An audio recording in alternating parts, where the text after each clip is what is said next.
I have not done a lot of work in the shop the last couple of days because I've been working some OT.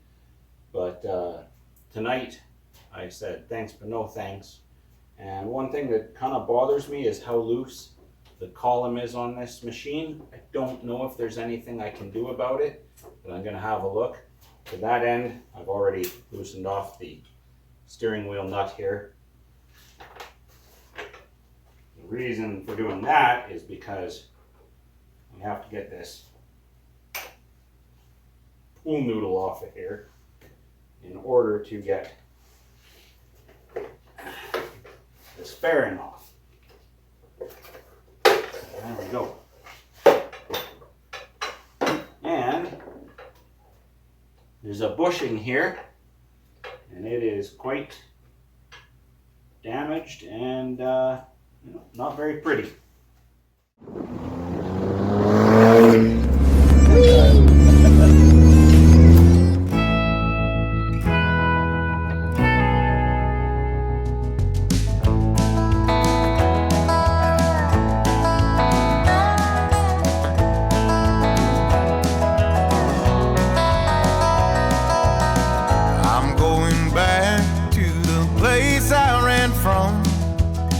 Palm trees, broken roads, desert dust bowl sun, where the bill man will call you almost every week. Which bills to pay today, what's left in the fridge to eat, where stars frame the night. I was hoping it'd be something like this bracket loose, but I have this bushing. It was sitting like that, and it just allows all kinds of movement, and then the housing just snaps into here and it just pops out. So I'm going to see what I can do to position this little flange and secure it so that it doesn't pop out again. I don't know if I'll have any luck, but I'm going to try.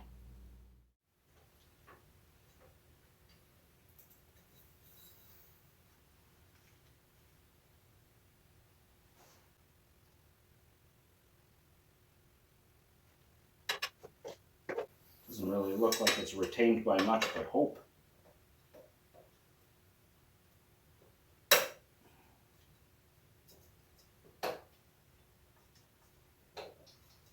I'm just going to put some silicone around here, and hopefully that'll kind of keep it in place. Well, that only took about 15 minutes, and it feels a lot more solid now. I did think about using an epoxy, but then if that ever needs to come apart, that's going to be awful. So at least a silicone type sealant will, I think, hold it in place without, then later you can cut it or whatever through the silicone to get it off. I also talked to the owner about her blade. This one it has seen better days.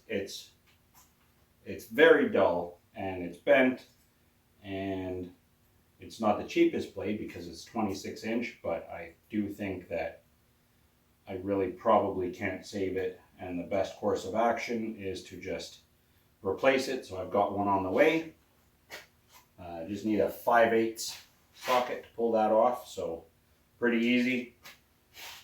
Once that comes in, we'll put that on. The only thing I think left at this point is changing the engine oil, checking the air filter, and that's about it. So oil actually looks pretty good. Looks a lot better than it did in the push motor. The manual does recommend to use a suction tool to get the oil out. I guess maybe the drain plug is not very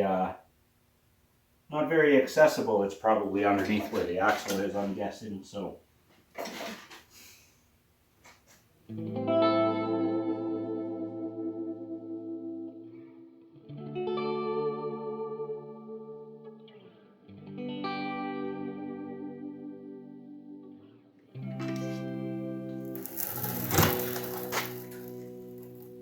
that looks pretty nice.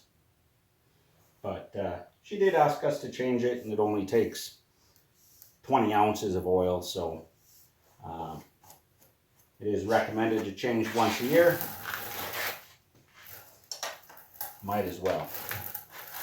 It's just conventional oil. It's dirt cheap. Cheap insurance.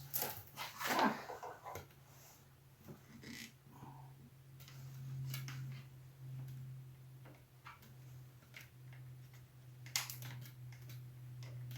the bottom? Yes, it is.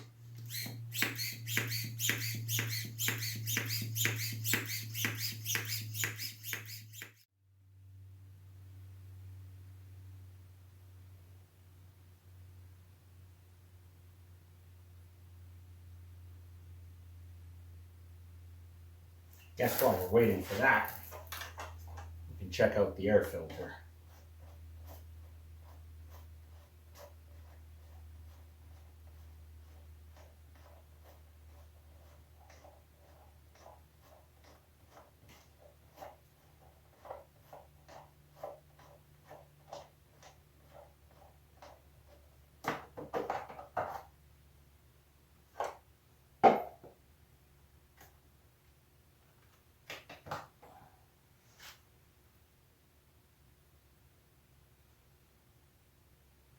That looks not too bad at all. There's a bit of fuzzies on it, but I'm really not concerned.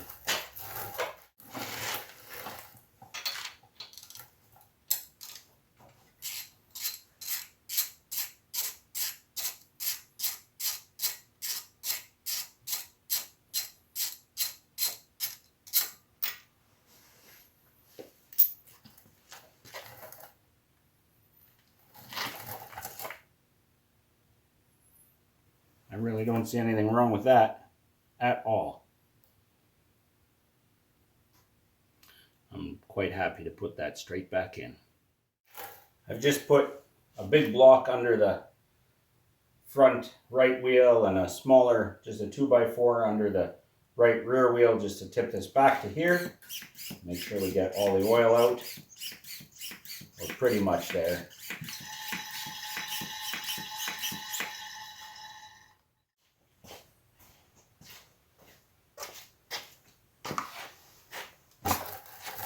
I thought I might not use a funnel, but there's a fine line between bravery and stupidity.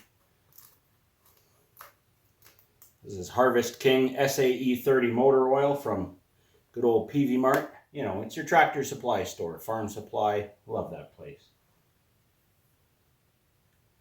According to the book, this should take about 20 ounces of oil.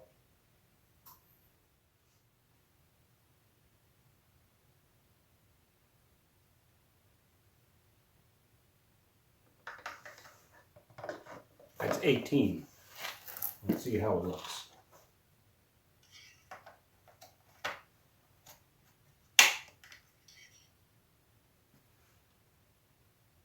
Oh, that looks spot on, actually.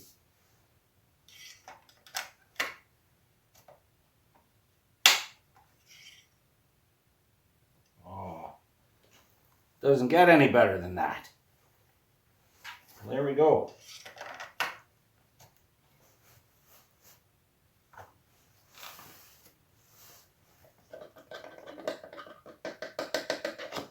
Oil change done. Well, that's enough for me for tonight. I'm going to have to check. Hi, Lawson. I'm going to have to check the manual and just make sure that there's nothing else left to do. I could probably check the cutting height and the leveling. Oops. I could probably check the cutting height and levelness of the deck, but I might just wait until I have the blade installed for that. Other than that, I can't think of too much else that this thing needs.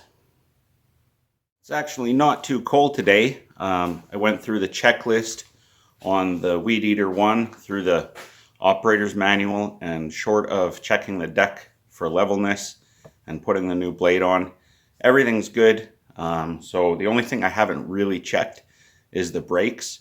From in top speed, top gear, it's supposed to come to a stop in 4 feet when you press the brake, which seems pretty impressive.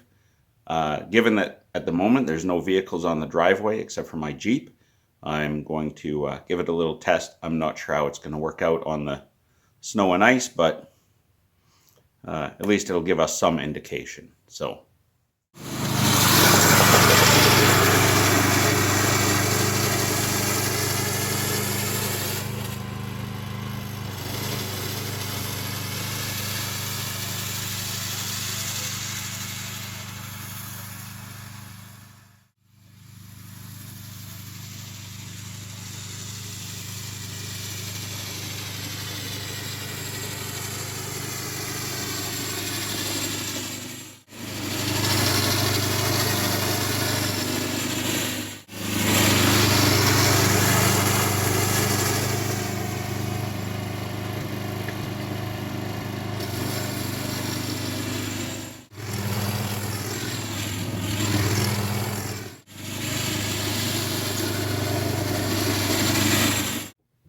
It's a little bit later on in the day now because my phone kind of froze and died outside, even though it's, I don't know, it's only minus 11 or something today. It wasn't too bad.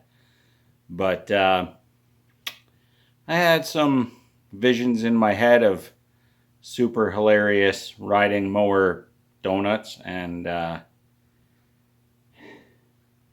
as you can see, that didn't pan out. I even tried messing with the governor to get it revved up a little more, and it's not happening. So, sorry.